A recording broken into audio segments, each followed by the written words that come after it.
Voilà.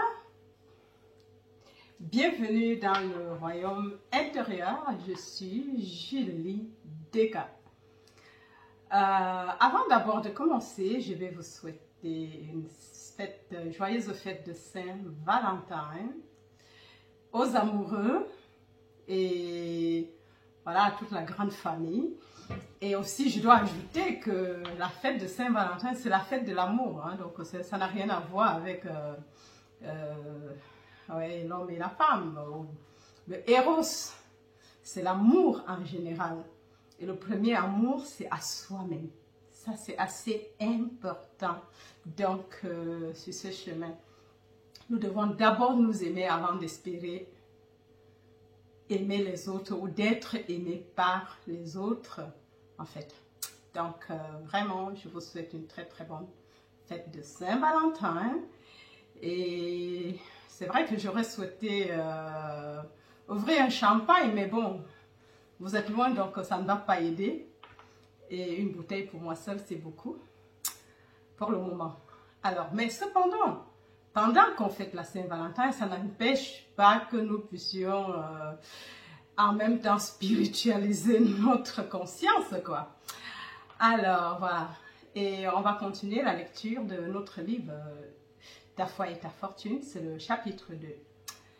Et voilà.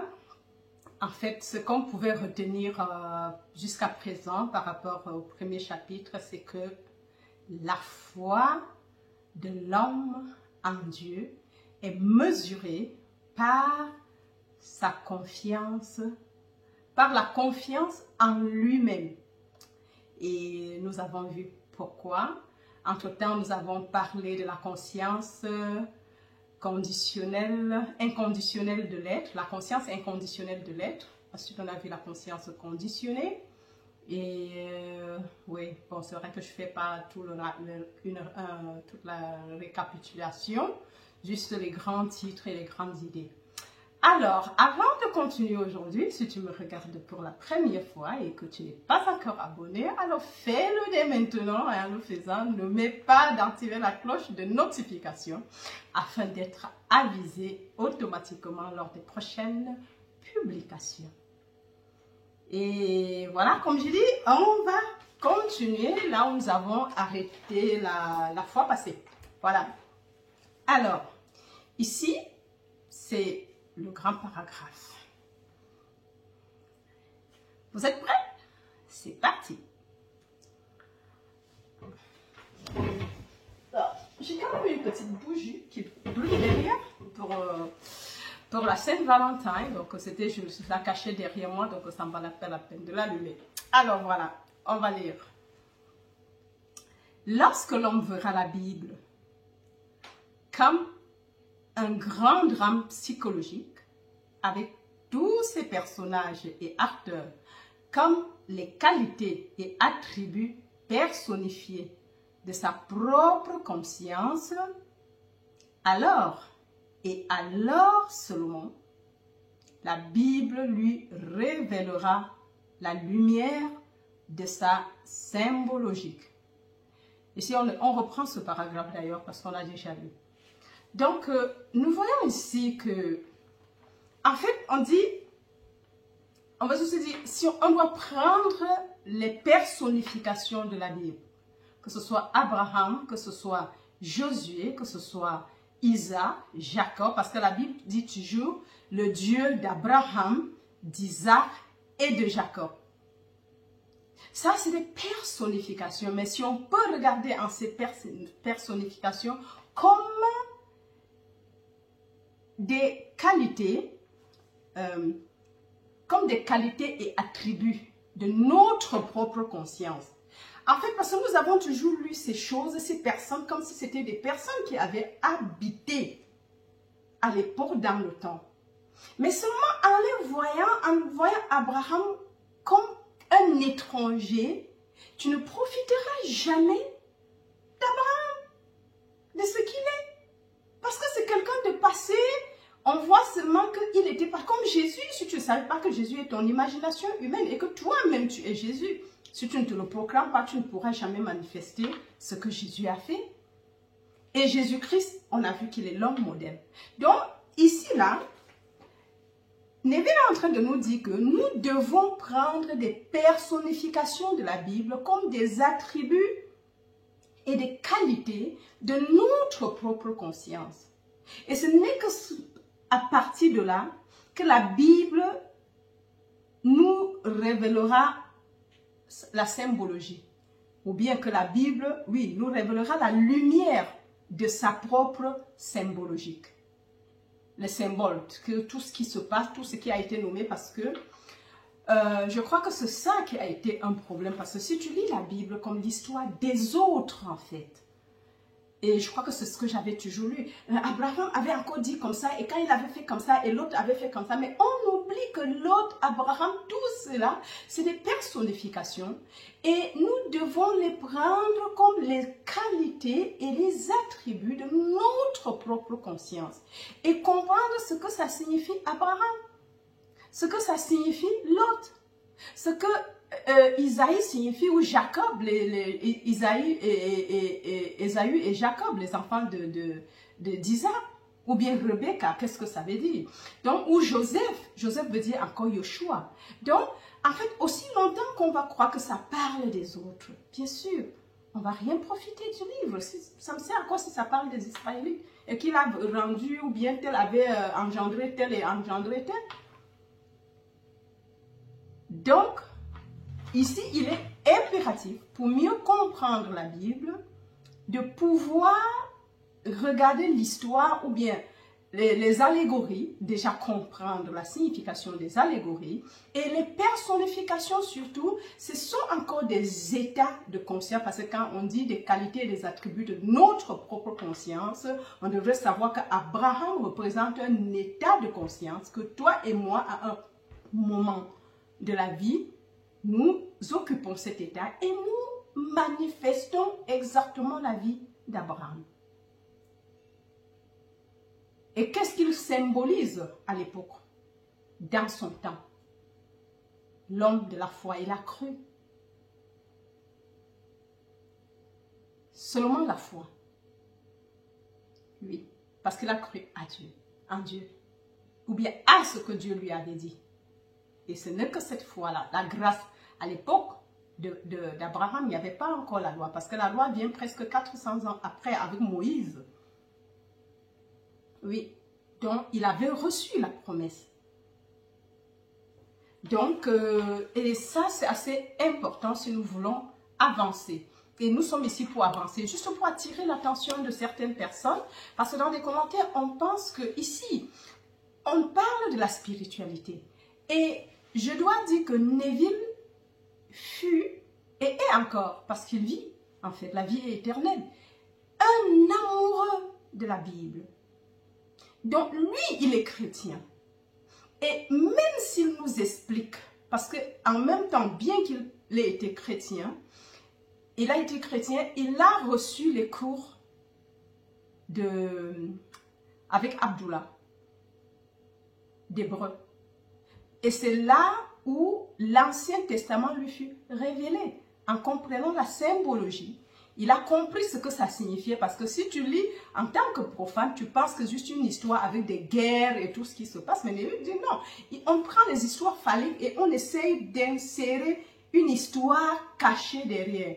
Et quand on aura le temps de faire les études, les leçons fondamentales avec Neville, nous allons comprendre, parce qu'il nous cite plein d'histoires et il nous donne de comprendre la signification des histoires de la Bible. Et ça nous permet et c'est pour ça que la Bible devrait et est notre propre biographie. En fait, ça c'est ce qu'il veut dire ici. Et c'est ce que je comprends de toutes les façons. Voilà. Alors, je continue. Lorsque l'on verra la Bible, sorry. Voilà. C'est la fête des amoureux, donc peut-être je suis amoureuse, mais je dois faire la leçon avant de sortir. Allez, voilà. Ce principe de vie impersonnel qui a fait toute chose est personnifié en tant que Dieu dans la Bible. Donc le principe de vie impersonnelle. dans la Bible, est personnifié comme Dieu. Nous voyons donc que Dieu a une explication. C'est un symbole. Et c'est le principe de vie impersonnelle. Et ce principe de vie impersonnelle, dans d'autres Bibles du monde, ils auront un autre mot. Soit Krishna, soit, je ne sais pas, Allah, soit un autre nom qu'ils vont donner. Mais Jésus-Christ, il a pris, bon, pas Jésus-Christ, parce que là, il a plu par l'Esprit de Dieu, pour les Hébreux ou bien les chrétiens,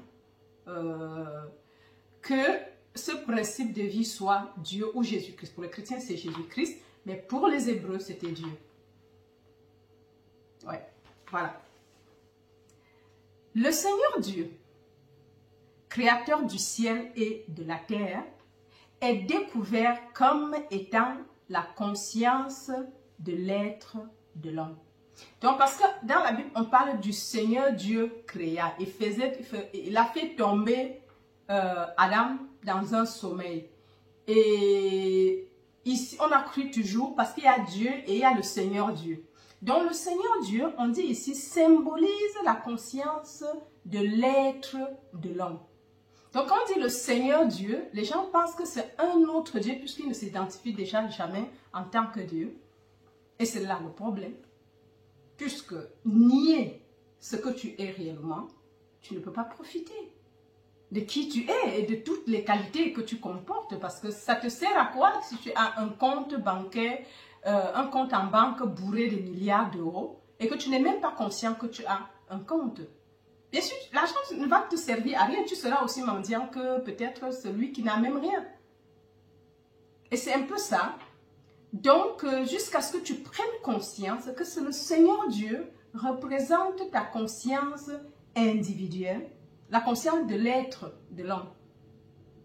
Tu ne pourras pas l'utiliser. Et c'est aussi un principe de création. Si l'homme était moins lié par l'orthodoxie et plus intuitivement observateur, il ne pourrait pas ne pas remarquer dans la lecture des Bibles que la conscience de l'être est révélée des centaines de fois à travers cette littérature. Bon, quand il parle de lire la Bible, que l'homme si l'homme n'était pas moins lié à l'orthodoxie. Parce qu'en fait, nous, on a tellement de principes et de dogmes. Et au fil des années, les gens sont tellement liés aux dogmes que on ne prête même pas attention à tout ce qui est dit. Et par conséquent, on n'arrive pas à reconnaître que ce principe de l'être est révélé partout dans la Bible. Et qui symbolise toi, qui symbolise moi. Et ici, nous allons lire quelques paragraphes. Et c'est écrit dans la Bible. Pour comprendre qu'en fait, que ça a toujours été révélé. Et j'encouragerais quand même beaucoup de gens peut-être de lire la Bible comme ta propre biographie. Peut-être tu avais cru que c'était un livre lié à une religion.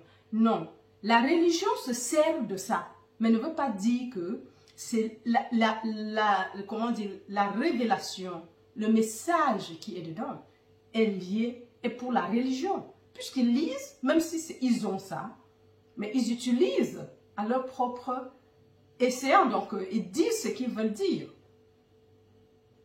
Je prends par exemple quelque chose qui est communément dans les églises. Un pasteur qui va se mettre tous les jours devant la chaire et appeler aux fidèles de venir se repentir de leurs péchés. Qu'ils se repentent et se repentent. Tous les jours, il va les dire, vous les pécheurs, est-ce que... Mais bien sûr, s'il est considéré comme pécheur, après 10 ans, après 2 ans, ça veut dire que lui-même ne fait pas bien le travail. Parce que quelqu'un qui fait bien son travail, il devrait enseigner ses fidèles à être responsables. Mais si après 30 ans, les gens sont sur place parce qu'il faut bâtir un monument et non les personnes qui sont en face, mais c'est pour ça un problème. Pourtant, la même Bible que lui il est en train de lire, lui dit que Jésus-Christ a payé le prix pour les péchés passés, présents et futurs. Si donc, après un chrétien, après 10 ans, est toujours pécheur, ça veut dire que le message a été mal prêché. Ils ont des dogmes et leurs qu'ils prêchent tous les jours, mais ils ne s'en rendent même pas compte qu'avec ça, eux-mêmes ne peuvent même pas avancer. Et les fidèles non plus ne peuvent pas avancer. Et c'est là le dilemme dans lequel les religions se trouvent. La religion veut dire reconnexion avec Dieu. Mais c'est loin de faire le travail. Mais je crois qu'elles éloignent plutôt l'homme de sa propre nature, de son objectif. Ils vont à reculons et non vers le but. Paul a dit, je cours et je vais de l'avant, je réalise une chose et je continue et je vais de l'avant parce que lui, il dit c'est une discipline, parce que lui, il veut remporter le trophée. Alors, est-ce que nous courons pour remporter le trophée ou juste pour bâtir quelque chose de vaste, de plusieurs milliers de fidèles qui sont là présents et acceptent, je veux dire, présent, amen. Et ça, c'est ce qui est assez important parce qu'on n'est pas là pour garder les enfants. Un enfant qui naît doit grandir et atteindre une certaine maturité. Ça veut donc dire qu'après un bon bout de temps, un pasteur ne devrait plus appeler ses fidèles des pécheurs. Sinon, lui, il a mal fait le travail. Ce n'est pas le fidèle. Si tu ne lui dis pas ce qu'il faut, et c'est ça qui est le dilemme dans la religion institutionnelle, que oui, ici j'ai la liberté de parler. Donc, le but, pour moi, c'est que les gens grandissent. J'avais toujours critiqué cet aspect d'autre chose de faire. Voilà. Alors, donc, maintenant, on dit que si l'homme était moins lié par l'orthodoxie et plus intuitivement observateur, on n'a pas dit le pasteur ou le prêtre, hein, observateur, il ne pourrait pas ne pas remarquer dans la lecture des Bibles que la conscience de l'être est révélée des centaines de fois à travers cette littérature. C'est-à-dire que ici, Neville nous invite à prendre nos Bibles et de les lire. De ne pas seulement les garder dans le placard, d'aller les chercher et de commencer à lire. Et si tu lis, lui, il donne sa version de fait. Mais quand tu la lis toi-même, tu découvres d'autres choses que peut-être lui n'a même pas compris. Et c'est assez important, j'invite tout le monde à le faire. Donc, voilà, c'est ça. Et nous parlons, et Neville, c'est un mystique chrétien. Ce n'est pas autre chose. Il n'a pas inventé une doctrine. Il explique la Bible. Donc, si on vient vers Neville, sachant que même s'il explique ça d'une manière, parce qu'il a compris, il a compris comment dire, l'explication, les symboles de la Bible, que les histoires phalliques représentaient la vérité spirituelle était cachée à l'intérieur. Nous devons donc comprendre qu'il est chrétien. Il a seulement mieux compris ces choses parce qu'il s'est donné de la peine pour apprendre. Et c'est pour ça que nous sommes là, pour apprendre. Allez, mes amis, voilà, on continue. Donc, pour n'en citer que quelques-uns, je suis t'as envoyé. Exode 3, 14. Sois tranquille et sache que je suis Dieu. Psaume 46, 10. Et je suis, c'est la conscience inconditionnelle de l'être. Et en fait, on disait je suis, mais c'était je suis, mais en fait, je crois que moi, à l'époque, je n'avais jamais fait une certaine corrélation entre le je suis, qui est le nom de Dieu. Et déjà, l'Église n'en parle pas. C'est écrit dans Exode, voilà mon nom pour l'éternité. Mais on passe dessus. Et puisqu'on passe dessus et n'explique pas, on a de la peine à comprendre que le je suis là n'est pas différent du mien. Mais déjà, quand on te dit pauvre pécheur, comment tu es pauvre pécheur et puis tu vas t'égaler à Dieu? Pourtant, c'est ça ma révélation. Donc, c'est assez important que nous puissions comprendre que je suis, c'est le nom de Dieu pour toute l'éternité. Et ce je suis, ce n'est pas seulement le je suis qui est isolé, c'est ton je suis et mon je suis, donc notre je. Il est impersonnel à nous tous, je. Ce je veux dire c'est le mien, toi tu vas dire c'est le tien. Donc le je est impersonnel et c'est assez important de comprendre. C'est ça, la conscience inconditionnelle de l'être. C'est aussi le Christ en fait, aussi. Alors, je suis l'Éternel ton Dieu et il n'y en a point d'autre. Hein? Je suis, et ça c'est Joël 2, 27. Je suis le berger. Je suis le bon berger. Le bon berger donne sa vie pour ses brebis. Jean 10, 11. Ça, c'est quand Jésus parlait aux pharisiens. Ouais. Je suis la porte. Je suis la porte.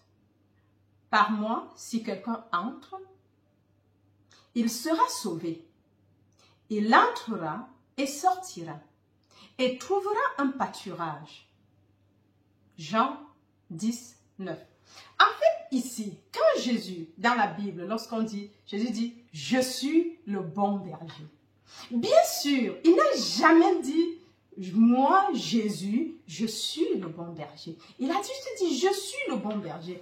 Or, étant donné que même quand on lit sans avoir eu la révélation que Jésus est le nom de Dieu, bien que ce soit écrit et noté dans Exode 3, il dit voilà mon nom pour l'éternité. Et c'est ça qui a réveillé Moïse.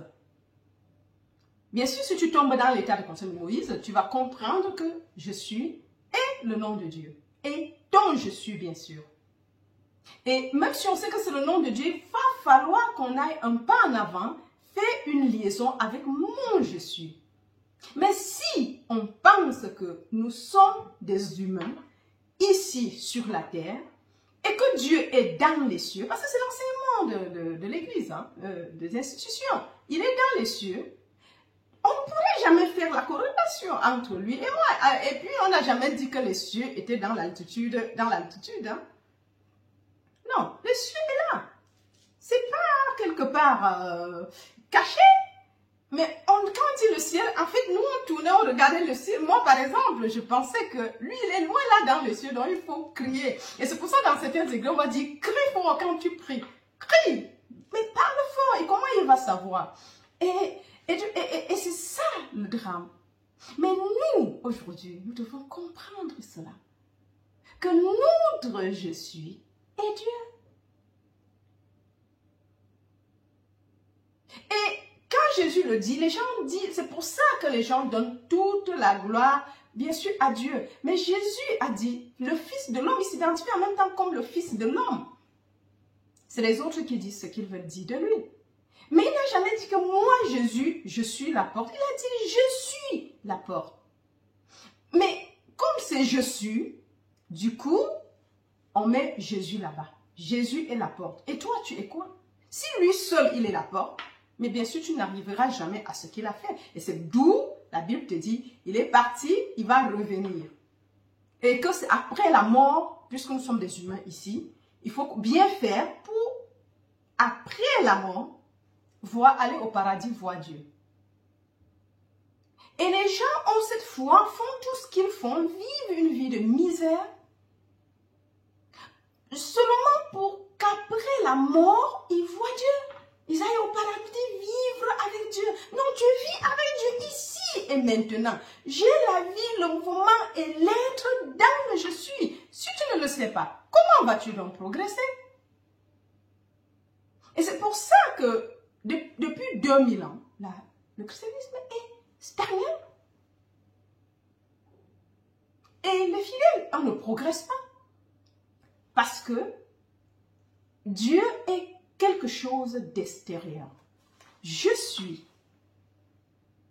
C'est le nom de Dieu, mais c'est ton je suis, c'est mon je suis. Mais aussi longtemps que tu ne vas pas lire et dire je suis l'Éternel. Le Dieu, en dehors de moi, il n'y a point d'être. Mais tu ne sauras jamais que là où tu es la totalité et la complétude de Dieu. Mais seulement, nous développons un sens séparé d'un je suis qui est impersonnel et qui est unique. Il n'est pas deux. Et c'est pour cela qu'il a dit, dans Deutéronome, il a dit à Israël, dis quand vous vous asseyez, raconte ça à tes enfants. Colle sur les frontaux, sur les linteaux des portes, mets ça partout. Je suis le Seigneur ton Dieu et en dehors de moi, il n'y a point d'autre. Même, on va dire Dieu a dit, mais c'est le je suis.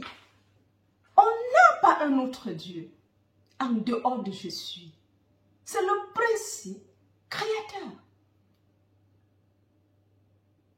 Le principe est la loi inconditionnelle de l'être. Je suis. Je vous invite à écouter le message de Joseph Bernard. Je crois que j'ai narré seulement jusqu'à 10 chapitres, je crois. Oui, les 10 premiers chapitres sont narrés. Écoutez ce message. Je te parle. Je suis en toi. Je ne suis pas loin. Il a eu cette compréhension. Bien sûr que depuis la nuit des temps, il y a toujours une petite poignée qui ont eu la révélation. Mais Dieu soit loué. Nous traversons une époque où ces choses ne sont plus pour certaines personnes seulement.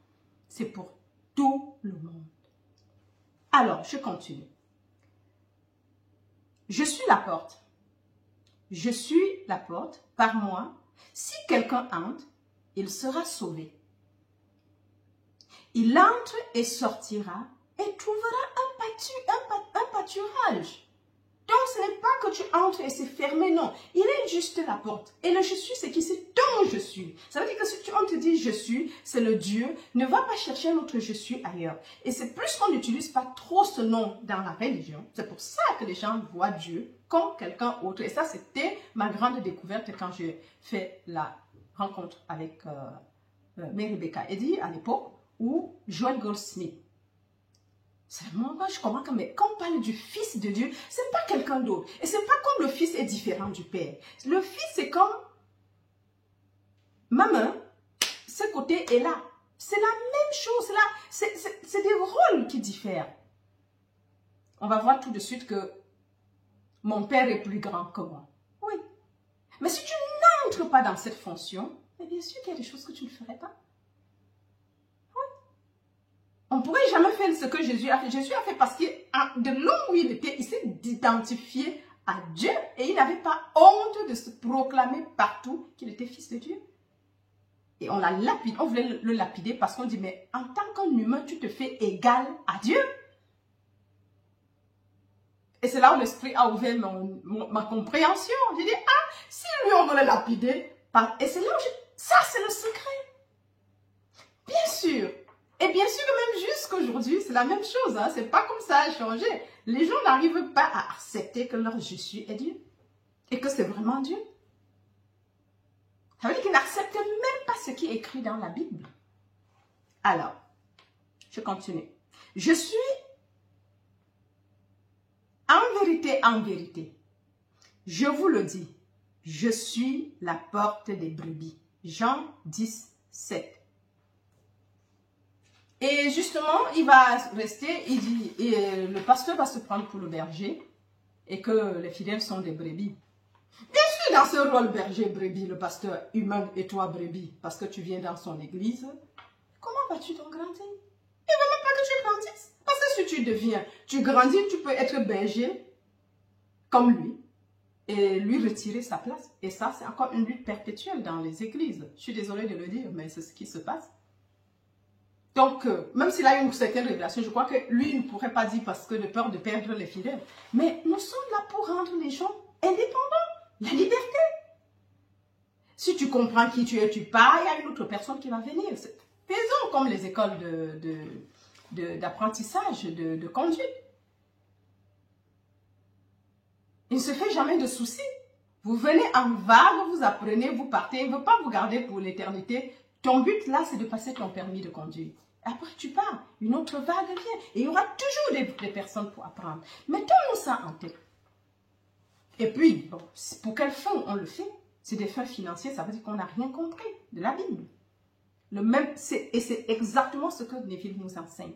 Comment être dans l'abondance si ce n'est que le matériel que tu veux. Il dit, c'est pas un problème.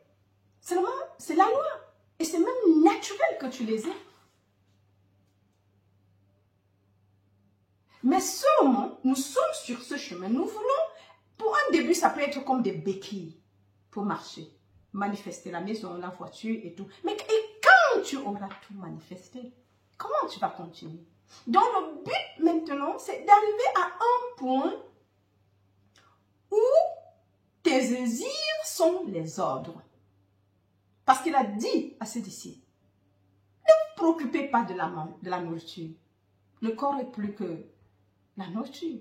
Ne vous préoccupez pas de l'habit. La vie est plus que la nourriture et le corps est plus que l'habit. Cherchez le royaume et ce qui est juste aux yeux de Dieu et toutes les autres choses vous seront données par-dessus le marché.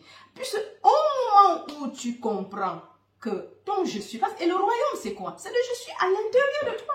Il faut arriver au moment où tu comprennes que je suis un avec cette loi, ce principe la loi de la conscience, que je suis un avec elle, le principe de la vie impersonnelle, le principe de la vie, que je suis ce principe, en fait. Parce qu'elle dit je suis un avec, c'est comme s'il y avait ça et moi. Non, je suis ce principe de vie impersonnelle. Je suis. Mais ce je suis, c'est pas Julie Descartes. C'est impersonnel à nous tous. Et le fond, le dire avec la bouche, c'est une chose. Mais devenir vraiment un avec, c'est une autre chose. Et c'est ça qu'on va apprendre. Et c'est pour ça que nous sommes là pour apprendre. Parce qu'on arrive au moment où nos désirs sont des ordres. Tu penses, seulement la pensée à une Rolls-Royce veut la manifester dans ta vie. Juste penser, elle arrive. Mais ça demande des exercices. On doit. C'est là où nous voulons arriver. Que, en fait, nous sommes tellement, puisque tout existe déjà. Le monde n'est pas créé maintenant. Et là, la création est terminée. Déjà terminée. Si on voit Genèse, on dit terminé, c'est pas qu'il revient aujourd'hui faire. Puisque la création, c'est Dieu lui-même. C'est pas comme si c'est quelqu'un d'autre qui... Non, non, c'est Dieu lui-même. Et il se manifeste protéiforme comme tout ce que nous avons besoin, ton besoin et le mien. Et c'est assez important. Donc, nous devons arriver au moment où on ne doit même pas s'asseoir pour penser et faire les désirs et le réciter et puis vivre à la fin du désir. Non, que ton désir, et comme Neville le dit, qu'à un moment, degré de compréhension, le désir et la manifestation, c'est au même moment. Oui, Jésus le pain. Est-ce qu'il est allé chercher les pains? Il n'a pas manifesté le pain et avoir le désir d'avoir plusieurs pains. Et puis, je sais pas, il a dit seulement merci Père pour ce don. Et il a béni. Et on dit, de 5 pains et 3 poissons, on a eu 12 paniers. Les grands ont mangé et il y a eu 12 paniers pleins qu'on a ramassés. Je vous dis, en fait, quand on regarde ça, on veut cultiver cette conscience. On veut juste s'asseoir et manifester une maison, manifester une voiture, ce qui n'est pas mauvais. C'est pour ça qu'on est là, sinon on ne serait pas là. Mais ça ne doit pas être l'objectif juste de manifester ça. C'est de développer cette conscience qui à un point peut multiplier les douzaines, les 5000 pour nourrir 5000 personnes, sans compter les femmes et les enfants. Donc, à l'époque, les femmes n'existaient pas. Elles n'étaient pas comptées, ni les enfants. Ce n'est que les hommes. Hommes là, c'était sexe masculin. Comprenez bien, mes chers amis. Oui, nous devons développer cette conscience. Et c'est pour ça que nous sommes là pour voir ces choses. Allez, on continue. Sinon, on ne va pas finir. Alors, donc, je vais juste finir le je suis. Je suis la résurrection et la vie. Jean 11, 25. Et je suis la résurrection. Ça veut dire que même si quelque chose se perd, elle va ressusciter. Et que même si tu crois en Jésus et meurs, tu vas vivre. Parce qu'il n'y a pas de mort. La mort telle que nous avons, la mort existe même déjà puisque c'est l'état des morts. Laisse les morts enterrer leurs morts. Parce que eux, ils pensent qu'ils sont vivants. Mais non, ils ne sont pas éclairés. Et à l'instant où tu ne comprends pas que le Christ est en toi et que ta conscience, que je suis et ta conscience individuelle, puisque refuser ce message de toutes les façons à l'époque des Juifs. Jésus a prêché aux Juifs, ce n'était pas à nous. Voilà. Je suis le chemin. Je suis le chemin, la vérité et la vie. Personne ne vient au Père que par moi. Il n'a jamais dit, Jésus n'a jamais dit que moi, Jésus, je suis le chemin et que personne ne vient au Père que par moi, Jésus. Non. Et c'est ça, ce phénomène d'interprétation qui est le problème. Je suis le chemin. Parce que si je suis est Dieu, et que ton je suis est Dieu, si tu ne reconnais pas ton je suis comme Dieu, tu n'iras jamais au Père. En fait, c'est facile à comprendre. Bon, peut-être quand tu as déjà la conscience de ces choses, c'est plus facile. Mais je dis le jour, il y a quelques années de cela, quand j'ai compris ça, et en fait, on disait que le blasphème, si tu dis je suis Dieu, après je dis je suis Dieu, blasphème. Moi-même, j'entendais blasphème, lapidation. Je dis je suis le chemin et la vérité. Je suis la source d'eau vive. Je suis le Christ. Je suis le Saint de Dieu. Le Christ, le Saint de Dieu. Je parle des affaires de 2008. Allez, pour là, j'étais pasteur, en fait. Ouais, 2008, 2008, 2009. Non, c'était exactement en 2009.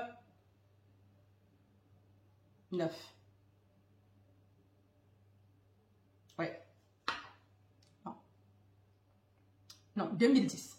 C'était en 2010 que là, j'ai eu la révélation parce qu'après, il fallait que je quitte l'église institutionnelle, bien sûr. Ouais. Donc, puisque après, si je comprends déjà que mon je suis est Dieu et que Jésus-Christ, je suis ce que Jésus-Christ, bien qu'à l'époque, je n'ai pas la compréhension profonde comme maintenant, mais je savais déjà que mon je suis est Dieu. Je suis le Christ, le Saint de Dieu. Je commence à dire, et une voix à l'intérieur me dit, blasphème, blasphème. Et bien sûr, c'est ce que les gens ont dit tout autour de moi. Personne n'a compris ça. Puis je dis, tu leur dis, nous sommes des humains, on ne peut pas être Dieu. Parce que là, on ne croit pas à cette doctrine. Pasteur, on ne croit pas à cette doctrine. Ouais. Et c'est vrai qu'après, il fallait que je quitte parce que je ne pouvais pas prêcher un autre message que celui qui m'a été révélé. Bon, j'ai gardé la révélation pour moi et j'ai continué à faire des recherches pour comprendre. Et bien sûr, cette révélation que tu comprends te pousse à un niveau supérieur et de rencontrer les personnes qui ont la même révélation et qui vont t'aider à faire le chemin. En fait, c'est ça le chemin spirituel. Ne te dérange jamais comment, what's next? Qu'est-ce qui vient après? L'Esprit de Dieu qui est toi et en toi et autour de toi, c'est toute chose et te guide. Fais-lui confiance à l'invisible. Fais confiance en l'invisible. Ne te fais aucun souci pour cela. Voilà. Alors, je suis le commencement et la fin, bien sûr. Si je suis un Dieu, Il est le commencement, il est la fin, parce qu'il est toujours, il est la conscience inconditionnelle de l'être. C'est pour ça qu'il est le commencement et la fin, parce qu'il ne change pas. Elle est inconditionnelle, informe, elle est, tout simplement. Tant qu'on ne la conditionne pas, elle ne prend pas forme. À l'état inconditionnel, elle est le début, elle est la fin. Elle est alpha, elle est oméga. C'est ce que nous devons comprendre, parce qu'on a dit la conscience inconditionnelle de l'être qui devient conditionnée en prenant une forme. Mais tant qu'elle est inconditionnelle, elle est alpha, elle est oméga. Et elle est même aussi la chose formée après la manifestation, parce qu'elle est le contenant et le contenu. Ça, c'est ce qu'on a vu la dernière fois, le contenant et le contenu. Donc, toi, tu es en même temps je suis en même temps le contenant et le contenu de mes créations. Pardon. Le commencement et la fin, dit le Seigneur, qui était et créateur de tout état conditionné de l'être. Encore, je suis la conscience inconditionnelle. Non, j'ai sauté quelque chose. Je suis alpha et oméga. Le commencement et la fin, dit le Seigneur, qui est, qui était et qui vient. Le Tout-Puissant. Apocalypse 1, 8. Qui est, qui était et qui vient. Donc, il est tout, en fait. Je suis la conscience inconditionnelle, contient dans sa forme, non, dans son, elle n'a pas de forme, en fait, dans son état informe, toute chose. Elle est, elle était, elle est, et elle vient, elle sera. Donc, elle vient. Bon, parce que le futur déjà n'existe pas, nous avons l'instant présent. Était, est, et sera. Parce que même demain, ce sera maintenant. Mais c'est ce que nous devons, c'est juste pour dire, c'est sans limite. Elle est, tout simplement. Mais elle, cette conscience, est-ce que c'est quelqu'un d'autre? Bien sûr, c'est en nous. Et c'est si on reconnaît que c'est un récipient qui contient toute chose, et c'est par, on la conditionne en lui donnant une forme protéiforme et notre conscience inconditionnelle de l'être. Mais ce n'est pas seulement Dieu, ce n'est pas seulement Jésus, mais c'est moi, c'est toi. C'est ton je suis, c'est mon je suis, c'est toute autre chose. Et la dernière phrase pour cet épisode, c'est « Je suis la conscience inconditionnelle de l'homme est révélée en tant que Seigneur et Créateur de tout état conditionné de l'être. » Et je reprends. Je suis la conscience inconditionnelle de l'homme est révélée en tant que Seigneur et Créateur de tout état conditionné de l'être. Je crois que c'est clair ici comme l'eau de roche.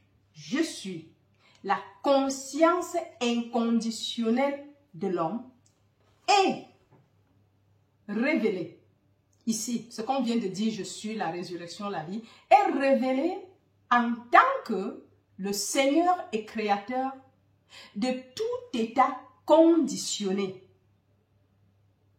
de l'être. Donc, la forme. En fait, le fond, c'est que nous sommes toujours ce que nous créons. Mais puisque nous ne savons pas que notre je suis est le principe inconditionnel de l'être, crée toujours ce dont nous sommes conscients d'être. Nous créons quelque chose que nous ne voulons pas. Nous passons toujours le temps à créer, mais inconsciemment. Puisqu'on ne nous a jamais appris que nous créons notre propre réalité, sinon le diable, la vedette, le diable et tout le reste n'aura plus de place dans l'église ou dans le monde. Bien, il faut qu'il y ait quelqu'un qu'on puisse accuser. On a dit à Adam qui a mangé, il dit c'est la femme que tu m'as donnée.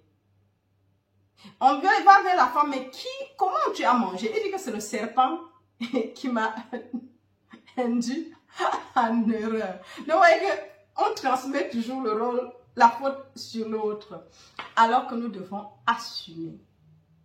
S'il y a serpent, c'est toi. S'il y a diable, c'est toi. S'il y a n'importe quoi, c'est toi. Le créateur, la conscience individuelle, c'est toi le je suis. Je suis conscience inconditionnelle de l'être. Si tu arrives à comprendre qu'elle crée toujours ce dont elle est consciente d'être, elle devient toujours ce qu'elle est consciente d'être. En quelque sorte, c'est que on avancerait plus rapidement dans la vie. Et on commencerait à créer ce que nous voulons créer. Et ça a fait l'objet de l'épisode suivant. Ce sera l'épisode suivant. Allez. Voilà. Comme c'est la fête des amoureux, nous faisons le signe de love. I love you so much. Je vous envoie beaucoup, beaucoup, beaucoup d'amour en cette Saint-Valentin. Soyez bénis. Et si vous me regardez, bon, je crois que vous allez voir ça demain déjà, ou bien très tard. Donc, voilà, joyeuse fête de Saint-Valentin à tout le monde. Et la fête de l'amour. Et comme je dis, nous allons avancer notre conscience. Notre je suis est la conscience inconditionnelle de l'être. Et elle est le principe créateur. Et elle est responsable de tout ce que nous avons. Nous sommes conscients d'être, en fait. Donc, créateur et créatrice de notre propre réalité, que nous l'acceptions ou pas, c'est la vérité. Allez, jusqu'à la prochaine. Partagez le message tout autour de vous et likez. Abonnez-vous massivement pour m'encourager et jusqu'à la prochaine. Bye bye.